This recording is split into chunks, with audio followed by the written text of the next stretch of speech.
Welcome to JH. In this guide, I will demonstrate how to back up your ClickUp data. This process is very straightforward and easy to follow. To start, navigate to your profile icon in the corner and select Settings. From there, head over to the All Settings tab and locate the Imports and Exports option. Click on that to continue. Now, simply press the Start Export button.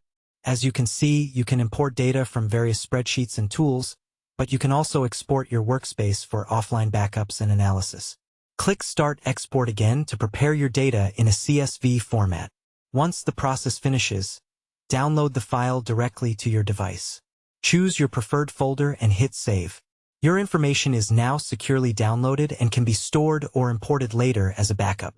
It really is that simple. If you prefer an automated backup solution, you might consider using a tool like Pro Backup. It is easy to set up by logging in and connecting your ClickUp account, though it is worth noting that these services can be quite expensive for what they offer. Thank you for watching. If you found this tutorial helpful, please consider liking the video and subscribing to the channel. I will see you in the next one.